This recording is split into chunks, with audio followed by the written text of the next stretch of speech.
Bonjour à toutes, bonjour à tous. On se retrouve aujourd'hui pour un triptyque sur 3 jours, un triptyque de jurisprudence de la Cour européenne de sauvegarde des droits de l'homme, portant sur la question de la dignité de la personne humaine. Et la première décision que nous allons étudier, c'est une décision c'est un arrêt de 1995, CR et SW contre Royaume-Uni, par lequel la Cour consacre la notion de viol entre époux et se place sur le terrain de la dignité de la personne humaine, attachée à l'article 3 de la Convention. Alors, l'attendu de la Cour est le suivant, le caractère par essence avilissant du viol est si manifeste qu'on ne saurait tenir le résultat des décisions de la Cour d'appel et de la Chambre des Lords. Donc,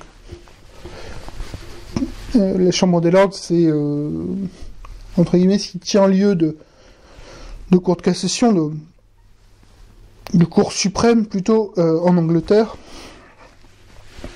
d'après lesquelles, donc d'après ces décisions, le requérant pouvait être reconnu coupable de viol, quelles que fussent ses relations avec la victime.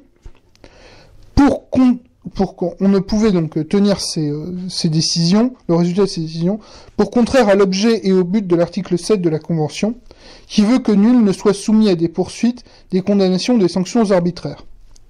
De surcroît, l'abandon de l'idée inacceptable qu'un mari ne pouvait être poursuivi pour le viol de sa femme était conforme non seulement à une notion civilisée du mariage, mais encore et surtout aux objectifs fondamentaux de la Convention, dont l'essence même est le respect de la dignité et de la liberté humaine. Alors,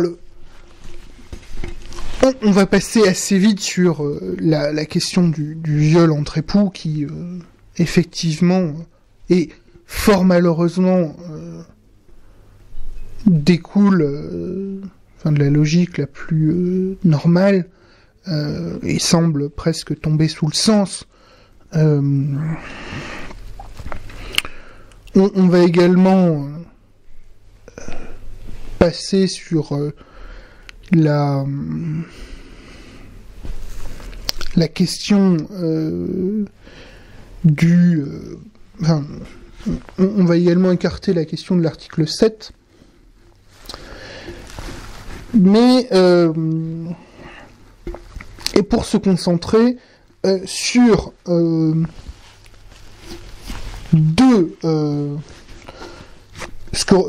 idées que retient donc la Cour. Alors une première, très rapidement, sur le viol entre époux, qui est contraire à une notion civilisée du mariage. Comme je l'ai dit, ça tombe sous le sens. Encore valait-il mieux ça tombe effectivement sous le sens, mais en le disant, ça va toujours mieux. Comme le soutiennent certains. Et puis surtout, sur cette question que les objectifs fondamentaux de la Convention, donc que le viol entre époux est contraire aux objectifs fondamentaux de la Convention, et que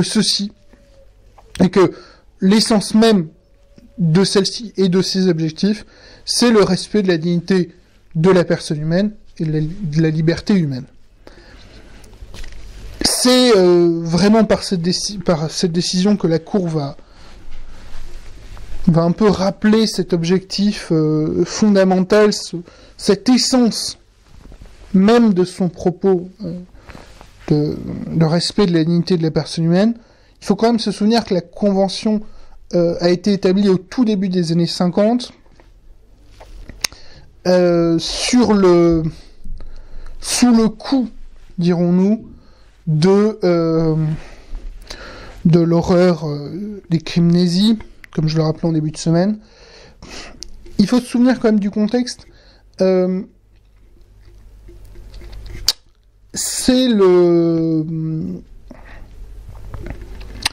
n'y a pas eu réellement auparavant de période où où il y a autant de déclarations des droits de l'homme.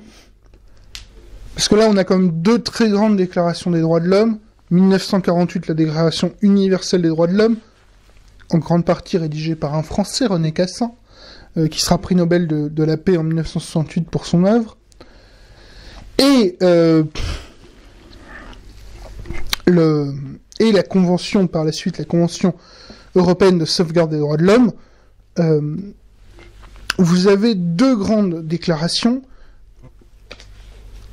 Une période de l'histoire humaine où vous avez comme ça deux grandes déclarations est assez peu fréquente.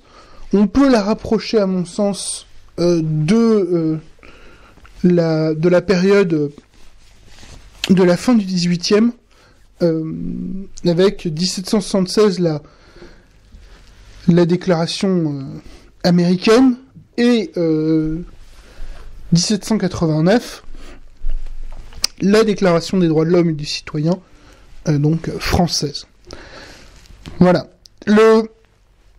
Ce qu'il faut retenir, la substantifique moelle de cet arrêt, c'est vraiment cette idée que la dignité de la personne humaine, le respect de la liberté humaine sont l'essence même de la Convention européenne de sauvegarde des droits de l'homme. C'est vraiment ce qui est le plus important dans cette décision, c'est ce que la Cour met réellement en avant, avec une espèce où elle rappelle des éléments essentiels, mais voilà, où elle rappelle aussi son essence, et c'est ce qui nous semble le plus important. Voilà, je vous remercie de continuer à nous suivre, et je vous souhaite une bonne journée, et